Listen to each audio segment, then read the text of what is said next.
Hello students, in this video we will discuss Rayleigh's theorem. So statement is a function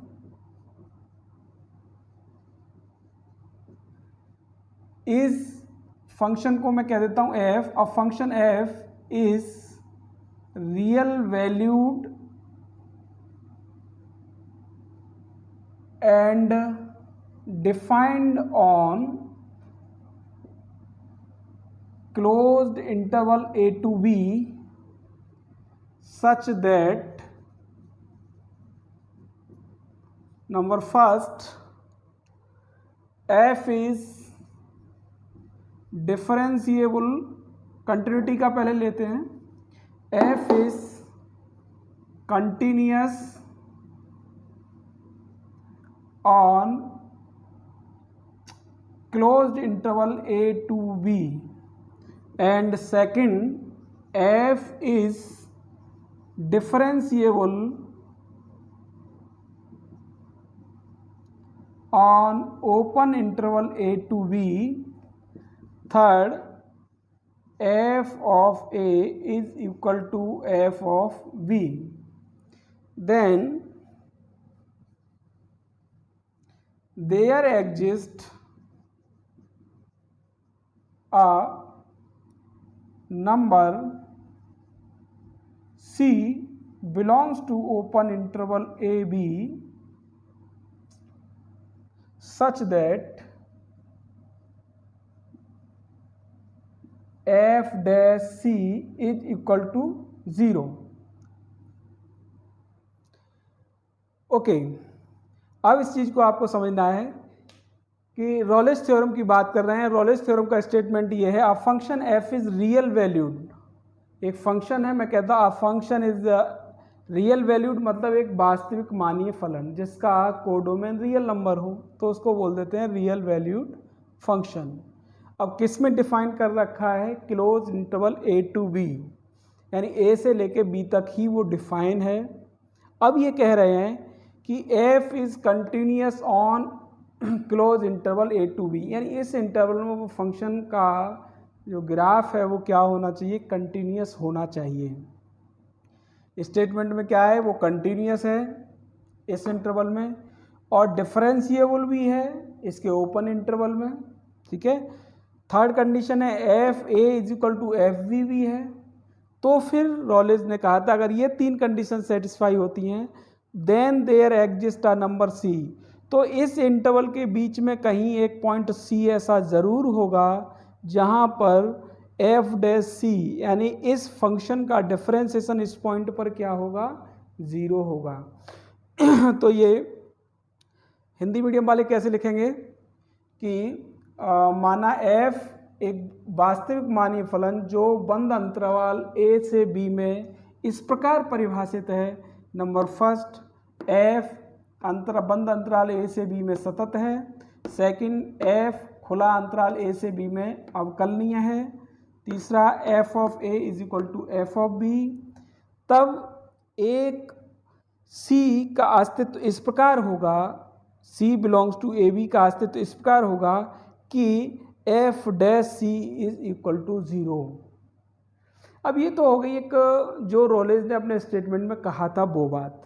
अब इसको समझने की बात पे डिस्कस करते हैं कि इसका मतलब क्या है, इसका ग्राफिकल मतलब क्या है, ठीक है।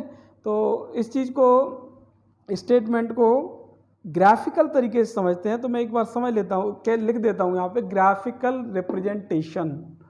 इसी बात को, ये तीनों बातें आप नोट कर लोगे, 4 बातें हैं ये, तो इनको आप नोट कर लोगे। अब इसके बाद इसका ग्राफिकल रिप्रेजेंटेशन समझते हैं कि आखिर इन्होंने ऐसा क्यों कहा। तो ग्राफिकल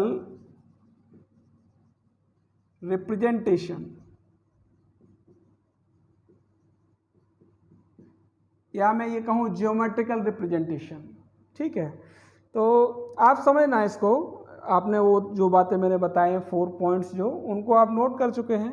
फिर इसके बाद में आप देखें कि मैंने इसी तरह से जो इसने कहा है स्टेटमेंट में वैसे ही मैं नोट कर लेता हूँ।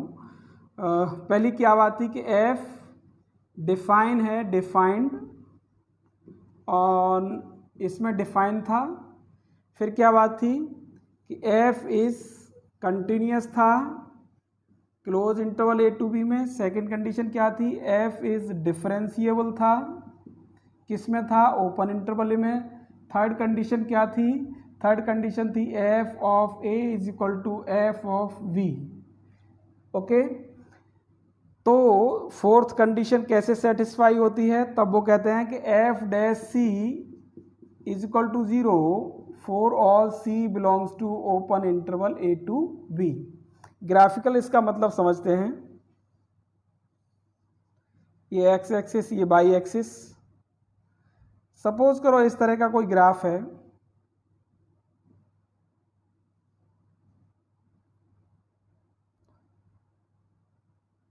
ये ए पॉइंट है और ये बी पॉइंट है। इसका मतलब क्या हुआ, ये ग्राफ ए से बी तक डिफाइन है। देखो ये पॉइंट ए है तो इसकी इस फंक्शन की हाइट को क्या कहेंगे, इसको एफ ऑफ ए। इसकी हाइट को क्या कहेंगे, एफ ऑफ वी। अगर मैं इस पॉइंट का एक नाम दे देता हूँ ए, इस पॉइंट का बी, तो इसके कोऑर्डिनेट क्या हो जाएंगे, ए कॉमा एफ ए। इसके क्या हो जाएंगे, बी कॉमा एफ वी। ऐसे ही तो होगा, ए यानी एक 0 से ये डिस्टेंस फिर ये हाइट, तभी तो कोऑर्डिनेट बनता है। तो A comma F A coordinate of this point, and B यहाँ से लेके बी और फिर एफ वी, हाइट हो गई तो बी एफ वी इसके कोऑर्डिनेट हो गए। अब अगर यहाँ से जो इसका हाईएस्ट पॉइंट है, अगर ये पॉइंट सी है तो इसको क्या कहेंगे, एफ ऑफ सी। तो इस पॉइंट के कोऑर्डिनेट क्या हो जाएंगे, सी कॉमा एफ सी। इस पॉइंट पर जो कि हाईएस्ट पॉइंट है, अगर मैं टेंजेंट ड्रॉ करूं इस तरह से, ध्यान देना इस बात पे कि इस पर टेंजेंट यूनिक टेंजेंट होगा, सीधी सी बात है, इस तरह से। अब जो इसने रोलेज ने कहा था वो क्या कहा था कि फंक्शन कैसा हो, कंटिन्यूस हो ए टू बी में, जिसमें ये डिफाइन है, अगर उसी में कंटिन्यूस भी है। देखो ये ग्राफ कंटिन्यूस दिख रहा है। दूसरे इसने कहा एफ इज डिफरेंशिएबल, क्योंकि डिफरेंशिएबिलिटी ओपन इंटरवल में होगी। क्यों होगी, क्योंकि ए के लेफ्ट में ये डिफाइन नहीं है, बी के राइट में डिफाइन नहीं है, इसलिए इस पॉइंट को और इस पॉइंट को छोड़ दिया। इसके बीच के जितने भी पॉइंट्स हैं उन पर डिफरेंशिएबल है, मतलब उनके बीच के पॉइंट्स पर कहीं भी कॉर्नर नहीं है। यहाँ तो क्या है, इसकी नोक आ गई, यहाँ तक है तो इसके लेफ्ट में कुछ नहीं है, तो यहाँ एक तरह का कॉर्नर बन सकता है। तो ए को भी छोड़ दिया, बी को भी छोड़ दिया, इस पॉइंट को दोनों को छोड़ करके बीच के जितने भी पॉइंट्स हैं उन सभी पर ये डिफरेंशिएबल हो। ओके, तो इसमें कहीं पर भी कोई कॉर्नर नहीं है, स्लोप है, कंटिन्यूस है और स्मूथ चेंज है। तो डिफरेंशियल वाली बात हो गई। F A is equal to F v, इसका मतलब ये हुआ कि जो हाइट इसने शुरुआत में ली है इनिशियल पॉइंट पर, वही हाइट लास्ट में हो, इस तरह से, जैसे ये हाइट और ये हाइट दोनों सेम है। तो 3 कंडीशन पूरी हो रही हैं। तो चौथी कंडीशन, ये जो फोर्थ कंडीशन है, इसके लिए रॉलेज ने ये कहा था कि तो इसके बीच में एक पॉइंट ऐसा ज़रूर होगा, ए और बी के बीच में एक पॉइंट ऐसा जरूर होगा जिस पर जो फंक्शन है उसका डिफरेंशिएशन इस पॉइंट पर क्या होगा, 0 होगा। क्या होगा, 0 होगा। और वैसे भी अपन दिमाग लगाएं समझें तो जैसे ये एक्स एक्सिस बाई एक्सिस, जो एक्स एक्सिस के पैरेलल कोई भी लाइन हो तो इसका इक्वेशन क्या होता है, y is equal to constant. होता है नहीं होता, एक्स एक्सिस के पैरेलल कोई भी लाइन हो तो उसका इक्वेशन क्या होता है, y is equal to constant.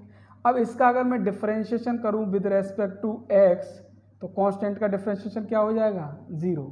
तो जो भी लाइन एक्स एक्सिस के पैरेलल होती है वो लाइन का differentiation with respect to x क्या होता है, 0।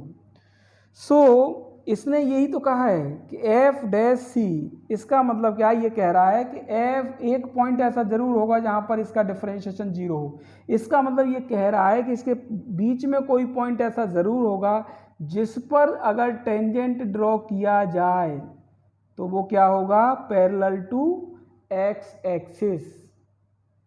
इसका मतलब क्या है कि इसके बीच में एक पॉइंट जरूर ऐसा होगा जिस पर अगर स्पर्श रेखा खींची जाए तो वो किसके पैरेलल होगी? एक्स एक्सिस के।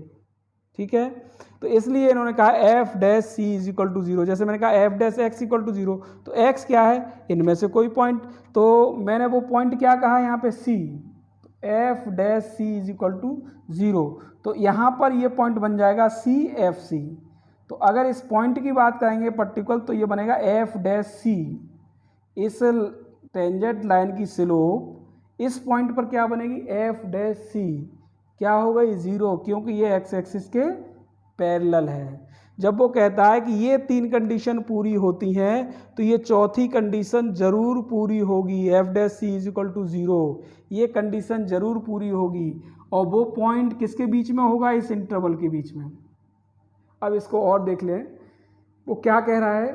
रॉलेज ने क्या कहा है? रॉलेज ने कहा है कि कोई भी फंक्शन जो अपने इंटरवल में, गिवन इंटरवल में डिफरेंशिएबल है, कंटिन्यूस है और f A is equal to F b, ठीक है, तो उन्होंने ये कहा था तो उस इंटरवल के बीच में एक पॉइंट ज़रूर ऐसा होगा, कम से कम एक के लिए कहा था उन्होंने कि कम से कम एक पॉइंट ज़रूर ऐसा होगा जिस पर खींचा गया टेंजेंट एक्स एक्सिस के पैरेलल होगा। तो देखो इन 3 कंडीशन में और भी तरह का ग्राफ बन सकता है, मैं उस ग्राफ को भी डिस्कस कर लेता हूँ। जैसे like that x axis, y axis, और सपोज कुछ इस तरह से ग्राफ गया,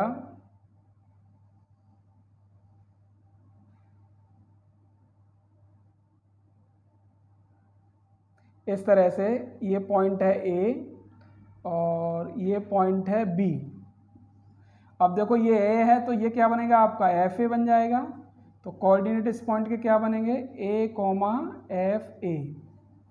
ऐसे ये पॉइंट अगर मैं बी कह दूं और ये यहाँ से डिस्टेंस ये बी है तो हाइट क्या बन गई इसकी? F b. तो कोऑर्डिनेट क्या बनेंगे? B comma f b. तो ये डिफाइन एक्चुअल में यहाँ से लेके यहाँ तक ही है, इसी तरह से डिफाइन है। अब देखो इसने कहा है कि इस इंटरवल में डिफाइन हो, डिफाइन कर दिया हमने। इसने कहा कंटिन्यूअस हो तो कंटिन्यूअस है, कहीं ब्रेक नहीं लिया, कहीं जंप नहीं लिया, कहीं गैप नहीं लिया, कोई भी चीज़ नहीं है। फिर इसने कहा डिफरेंशिएबल हो तो हमने डिफरेंशिएबल की बात कह दी कि कहीं पर कॉर्नर नहीं है, स्मूथ चेंज है, डिफरेंशिएबल वाली बात भी हो रही है। फिर उसने कहा f a is equal to F B हो तो इसका मतलब जो इनिशियल पॉइंट है, प्रारंभिक बिंदु, उस पर हाइट और बाद के पॉइंट पर हाइट दोनों सेम हो। तो हमने ग्राफ उसी तरह से लिया है कि ये हाइट और ये हाइट सेम हो। तो ये 3 बातें पूरी होने पर तब रोलेज ने क्या कहा कि तो इसके बीच में कम से कम एक पॉइंट जरूर ऐसा होगा जिस पर खींचा गया टेंजेंट क्या होगा? एक्स एक्सिस के पैरेलल होगा। तो ग्राफ में देखें वो पॉइंट कौन से मिल सकते हैं? एक तो ये पॉइंट है, एक तो ये पॉइंट है। अगर मैं इस पर टेंजेंट ड्रॉ करूं तो क्या होगा? ये एक्स एक्सिस के पैरेलल होगा। इस पर ड्रॉ करूं तो क्या होगा? एक्स एक्सिस के पैरेलल होगा। तो इसने कहा इसके बीच में कम से कम एक पॉइंट ऐसा जरूर होगा। तो मान लो यहाँ से ये परपेंडिकुलर डाल दें तो ये वो पॉइंट है। अगर मैं इसको सी कहूँ तो यहाँ ये किसको शो करेगा? F dash C is equal to 0 को। अगर मैं यहाँ इसको सी कहूँ तो ये क्या कहेगा? F dash c, F dash C is equal to 0, क्योंकि इस पॉइंट पर जो डिफरेंशिएशन होगा एफ डैश एक्स वो क्या होगा? 0 होगा। अब एफ डैश एक्स की जगह पे क्या है यहाँ? सी, तो F dash C is equal to 0, F dash C is equal to 0। तो इस ग्राफ में कितने पॉइंट्स दिख रहे हैं आपको? 2 पॉइंट्स। इस ग्राफ में कितना दिख रहा है? 1 पॉइंट। ऐसे ही बहुत सारे पॉइंट्स हो सकते हैं जब ये कंडीशंस हो। तो उसने क्या कहा कि एट लीस्ट 1 पॉइंट, जो 4th कंडीशन में है वो उसमें क्या है कि at least there exist at least 1 point C belongs to open interval A P such that F dash C is equal to 0। इसका मतलब यह है कि इस अंतराल के बीच में कम से कम एक बिंदु सी ऐसा अवश्य होगा जहां पर एफ डैश सी 0 होगा। तो एफ डैश सी 0 का मतलब क्या है? मतलब यह है कि वो उस पॉइंट पर अगर स्पर्श रेखा खींची जाए तो एक्स अक्ष के समांतर होगी। ये बात कही गई है, ठीक है। अब हम इससे थोड़े से आगे बढ़ते हैं। ये इसका ज्योमेट्रिकल मतलब है, ग्राफिकल रिप्रेजेंटेशन मैंने बात की। अब मैं इसमें आपसे कहूँ कि क्वेश्चन इसमें किस किस तरीके के आते हैं, तो क्वेश्चन की बात कर लेते हैं। एक तो ये आता है कि रॉलेस थ्योरम किन किन फंक्शंस में एप्लीकेबल है, ठीक है। एक तो इस तरह के क्वेश्चन आपको मिलेंगे जो मैं कराऊंगा, और दूसरे टाइप के ये हैं कि आपको फंक्शन दे दिया और कह दिया रॉलेस थ्योरम को वेरीफाई करो, वेरीफाई द रॉलेस थ्योरम। बहुत इजी है, लेकिन इसमें कंटिन्यूटी एंड डिफरेंशियबिलिटी के जितने भी कॉन्सेप्ट्स हैं वो सारे कॉन्सेप्ट्स आपके दिमाग में होने चाहिए। जो मैंने रूल लिखवाए थे, कंटिन्यूटी में बता दिया था कि इस तरह के फंक्शन कंटिन्यूस होते हैं, डिफरेंशियबिलिटी में नोट करा दिया था इस तरह के फंक्शन डिफरेंशिएबल होते हैं अपने डोमेन में, वो सारी बातें आपको पता होनी चाहिए। तो ये चैप्टर, ये जो टॉपिक है ये बहुत इजी है, इसमें कोई प्रॉब्लम नहीं है। चलो अब देखते हैं क्वेश्चन इसके कैसे करेंगे।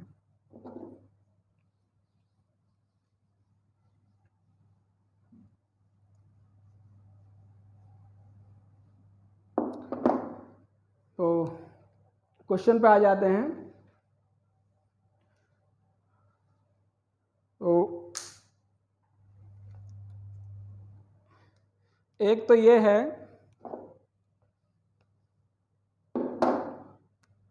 To check applicability.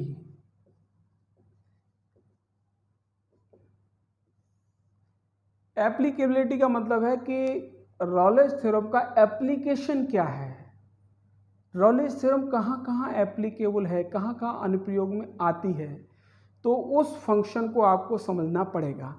तो एक तो ये है, तो मैं एक क्वेश्चन इसका ले लेता हूँ जिसमें टू चेक एप्लीकेबिलिटी। तो मैं क्वेश्चन नोट करता हूँ। क्वेश्चन है discuss the applicability of Rolle's theorem, discuss the applicability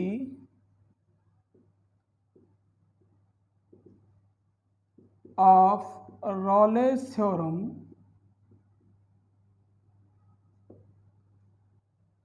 of function. तो मैं फंक्शन नोट कर रहा हूं डायरेक्ट। फंक्शन आपका है modulus of x on interval given है -1 to 1।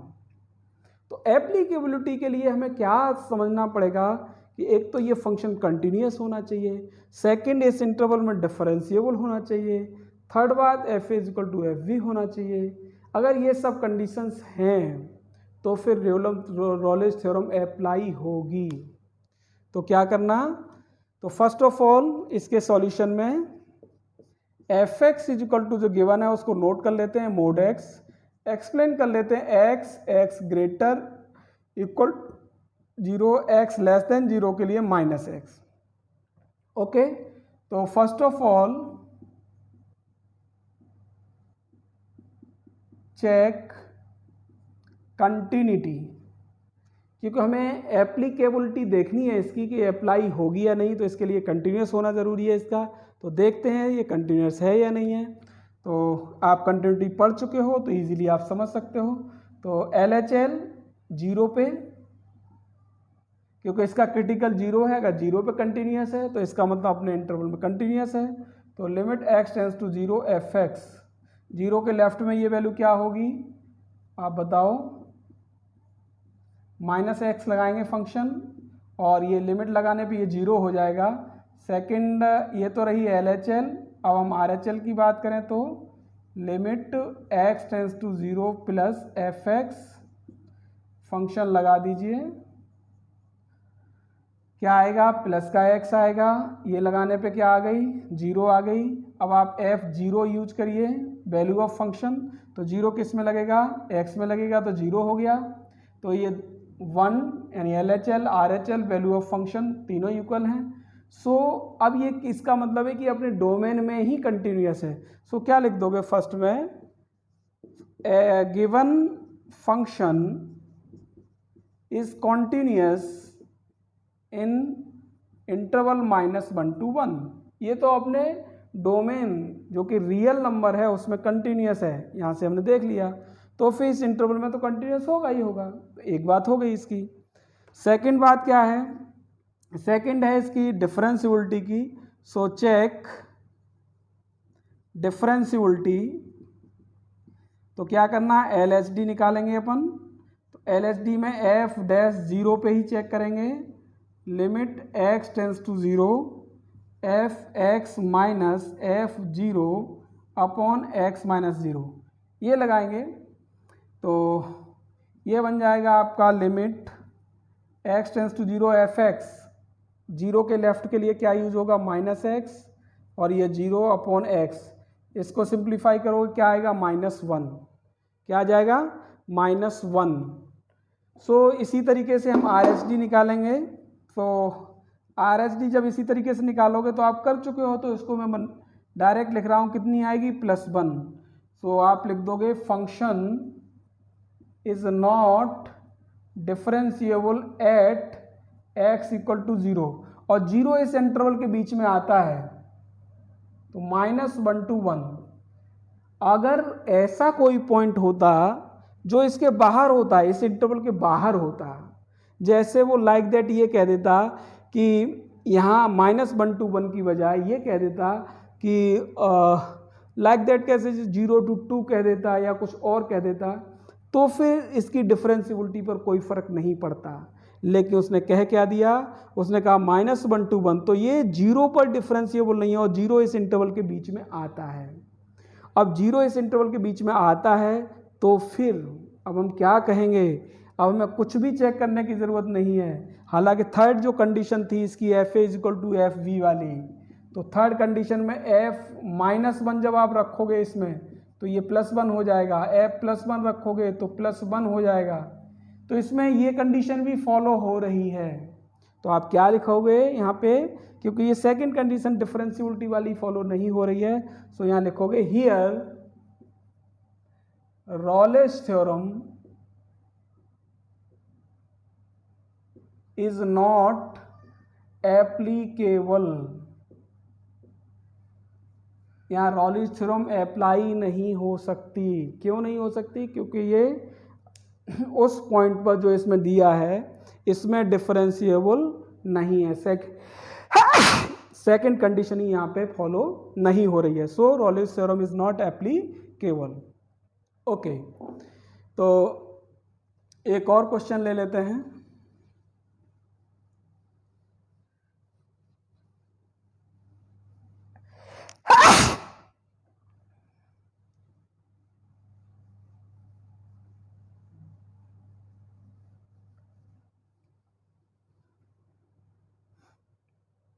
Okay, one other question.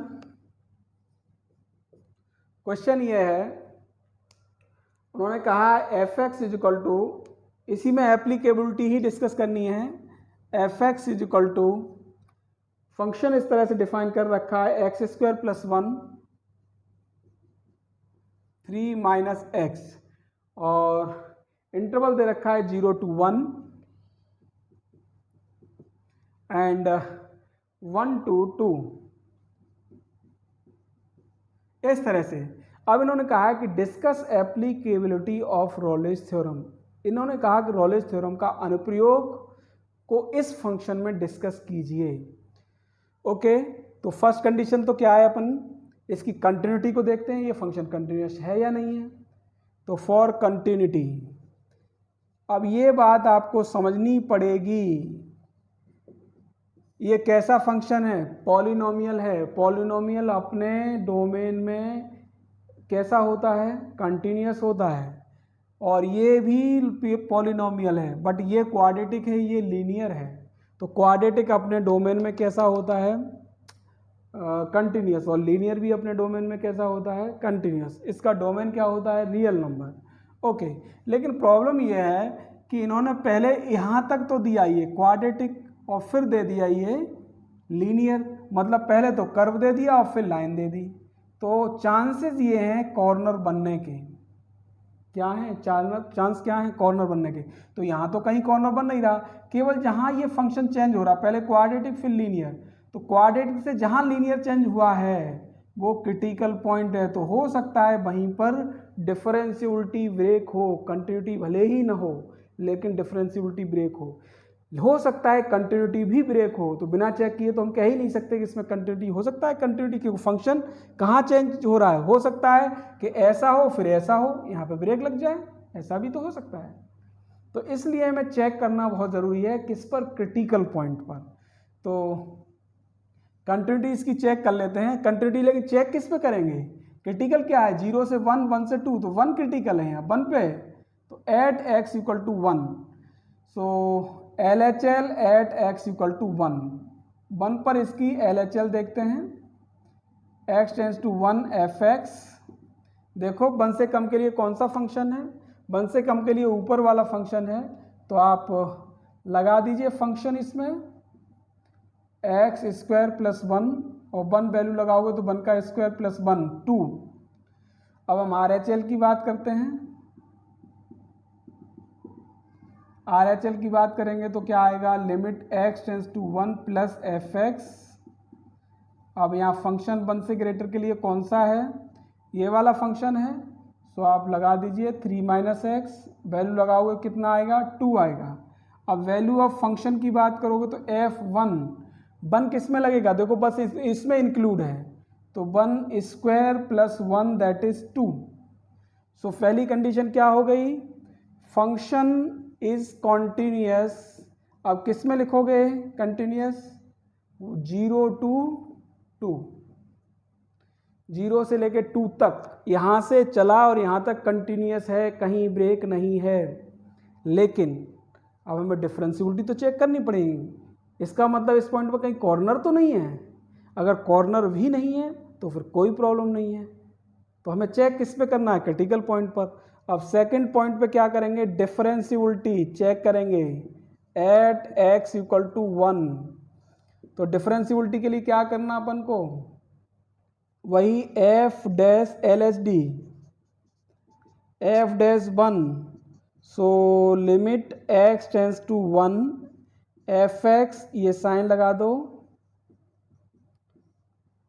अब वैल्यू लगानी है अपन को, limit x tends to 1 fx की वैल्यू 1 से कम के लिए कौन सा फंक्शन है, ऊपर वाला, so X square plus 1 minus f1 की वैल्यू 1 भी इसी में लगाना है इसमें, सो 1 प्लस 1 2 हो जाएगा। ये नीचे क्या हो गया x माइनस 1, अब यहाँ वैल्यू लगा दो x square 1 minus 2, x square minus 1 हो जाएगा।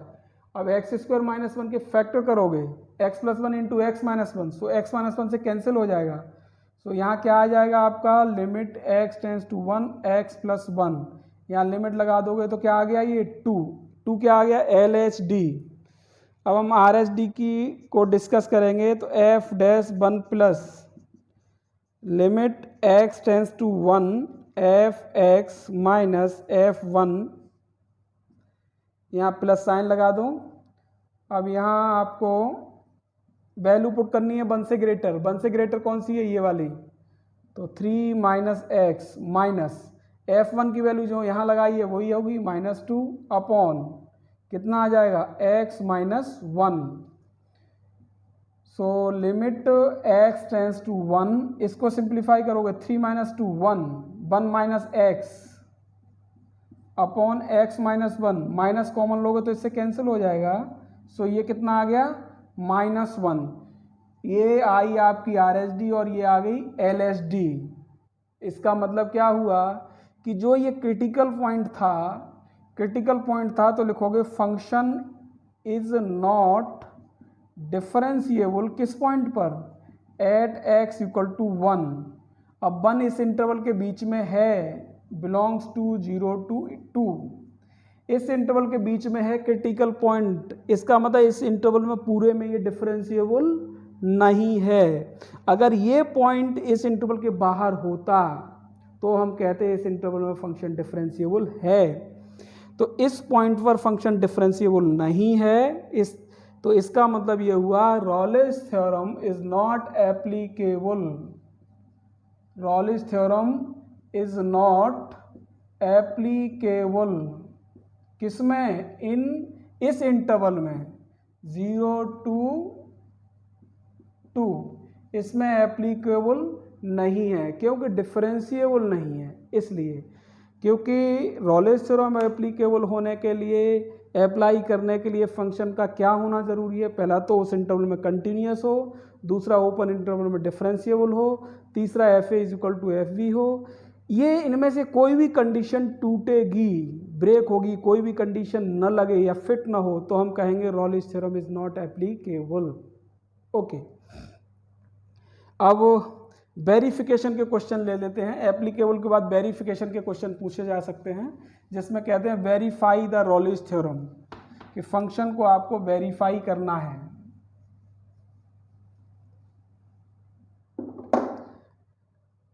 तो क्वेश्चन यह है, वेरीफाई रॉलेज थ्योरम फंक्शन ये X square minus 5x plus 6, interval दे दिया आपको 2 to 3, इंटरवल क्या दे दिया? 2 to 3। अब इस इंटरवल में आपको फंक्शन की वेरीफाई करना है कि फंक्शन में रॉलेज थ्योरम सत्यापित होती है या नहीं होती है। तो आपको इस फंक्शन में क्या करना है? इस तरह के क्वेश्चन में देखो ये कैसा फंक्शन है, यहाँ लिख दोगे, क्योंकि फंक्शन इज पॉलिनोमियल, या ऐसे लिख दो, we know that every polynomial function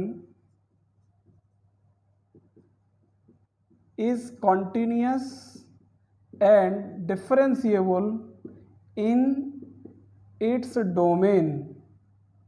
इसका मतलब है कि प्रत्येक बहुपदीय फलन अपने प्रांत में सतत एवं अवकलनीय होता है। अब हम कह सकते हैं कि ये जो फंक्शन है वो एक पॉलिनोमियल है। F X is equal to X square minus 5x plus 6 कैसा होगा? इज कॉन्टीन्यूस, यानी सतत होगा इन क्लोज इंटरवल। ये तो रियल नंबर में है, इसका जो डोमेन होता है रियल नंबर, उस रियल नंबर में ही सतत एवं अवकलनीय होता है, रियल नंबर में ही कंटिन्यूस एंड डिफरेंशिएबल होता है। तो ये तो छोटा सा इंटरवल है, इसमें तो कंटिन्यूस और डिफरेंशिएबल होगा ही। तो इससे हम लिख सकते हैं कि ये तो कंटिन्यूस होगा। एक सेकंड बात ये है कि भाई ये X square minus 5x plus 6 differentiable भी होगा, क्योंकि होता है पॉलिनोमियल फंक्शन डिफरेंशिएबल होता है, हम पढ़ चुके हैं इस बात को डिफरेंशिएबिलिटी में। तो इसे दिखाने की ज़रूरत नहीं है। जब हमें एप्लीकेबिलिटी देखनी है, जब हमें उसका अनुप्रयोग देखना है, तब तो हमें कंटिन्यूटी और डिफरेंशिएबिलिटी देखनी पड़ेगी। लेकिन जब हमें वेरीफाई करनी है थ्योरम तो दिखाने की ज़रूरत नहीं है। क्यों? क्योंकि ये बहुपदी फलन है, इसको सीधा सीधा आपको मान लेना है। ठीक है। थर्ड कंडीशन क्या है? F A is equal to F B. अब ए की जगह पे यहाँ कितना है? 2। ए की जगह 2 है, बी की जगह 3 है, तो F2 लेके चलोगे यहाँ 2, तो 2 का square minus 5 into 2 plus 6 that is 0। F3 लेके चलोगे 3 square minus 5 into 3 plus 6 that is 0। F2 is equal to F3। तो यहाँ तो तीनों कंडीशन सेटिस्फाई हो गई। अब रॉलेज ने जो कहा था, रॉलेज ने क्या कहा था कि तो फिर इसके इस इंटरवल के बीच में कहीं एक पॉइंट ऐसा जरूर मिलेगा जिस पर इसका डिफरेंशिएशन 0 होगा। ठीक है। अब इसमें हमारा जो फर्स्ट काम है वो ये F dash X is equal to, यानी डिफरेंशिएशन कर लेते हैं इसका। तो डिफरेंशिएशन क्या आएगा? 2x minus 5। अब एफ डैश सी, एक्स ये वो पॉइंट सी लगा दो, तो क्या मिलेगा? 2c minus 5। अब पुट करना है F dash C is equal to 0। 0 put करने पे क्या मिलेगा? 2c minus 5 is equal to 0। 0 इसकी वैल्यू क्या आ गई? 5/2। अब ये देखो क्या 5/2 इस इंटरवल के बीच में है? तो बिल्कुल 5/2 इस 2 और 3 के बीच में है। यही बात उसने कही थी रॉलेज ने कि तो इसके बीच में एक पॉइंट आपको जरूर मिलेगा जिसमें डिफरेंशिएशन 0। हमने डिफरेंशिएशन को 0 ले लिया, तो वो पॉइंट क्या मिल गया इसके बीच में। तो क्या हो गई? चारों कंडीशन मिल गई। तो आप लिखोगे hence verified, hence Rolle's theorem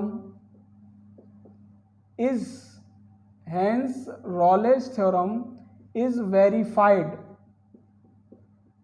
Hindi medium वाले लिख देंगे अतः रॉले प्रमेय सत्यापित होती है।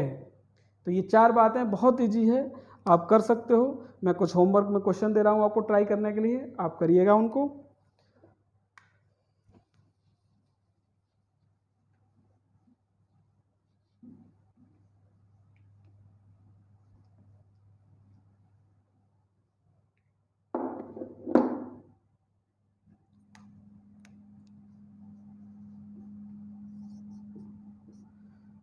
इनमें सभी में क्या कराया, वेरीफाई रॉलेस थ्योरम, वेरीफाई कराया। क्वेश्चन नंबर फर्स्ट ये है, F X is equal to X into X minus 3 whole square, X into X minus 3 whole square 0 to 3। Question number 2, second number question क्या है, सेकंड नंबर क्वेश्चन है F X is equal to X cube minus 6x स्क्वायर plus 11x minus 6 और interval दिया है 1 to 3। ठीक है, सभी में वेरीफाई करना है। क्वेश्चन नंबर थर्ड है, थर्ड क्वेश्चन दिया है F X is equal to X minus A to the power m into X minus B whole to the power n, interval दिया है a to b, वेयर ये a है वो 0 से बड़ा है बट b से छोटा है, तो a lies between 0 to v and m and n are positive integer, where m and n are positive integer, where m and positive integer का मतलब इंटीजर है, प्लस का साइन लगा दिया, इनको आप पॉजिटिव इंटीजर मानोगे और a और b आपके क्या हैं, कोई नंबर हैं और इस तरह से हैं कि a छोटा है और b बड़ा है, लेकिन a और b भी आपके कैसे हैं, पॉजिटिव हैं। ठीक है, वैसे क्वेश्चन में पॉजिटिव इन्होंने कहा नहीं है, तो मैं भी नहीं कह रहा कुछ भी a और b के बारे में। ठीक है, where m and n are positive integer. So question number 4, ये आपकी ये बुक का ही क्वेश्चन आई थिंक, एक क्वेश्चन और नोट कर लें, F X is equal to √4 minus X square, X belongs to, ऐसे लिखता हूँ, इंटरवल दे देता हूँ -2 to 2, इस तरह से। ये 4 क्वेश्चंस हैं, ये आप लगाइए और प्रॉब्लम होगी तो नेक्स्ट वीडियो में अपन डिस्कस करेंगे, आप मैसेज से बता देना और करिएगा ज़रूर, सभी करके भेजें। आपने टेस्ट में सभी ने पार्टिसिपेट नहीं किया, जिन्होंने किया उनका बहुत अच्छा, उनके लिए अप्रिसिएशन मिलना चाहिए, बहुत अच्छे बच्चों ने किया है, कई एक के 20 मार्क्स आए हैं, कई एक 1-2 कटा है, बट जिन्होंने पार्टिसिपेट किया उनके लिए बहुत बहुत थैंक्स। ओके।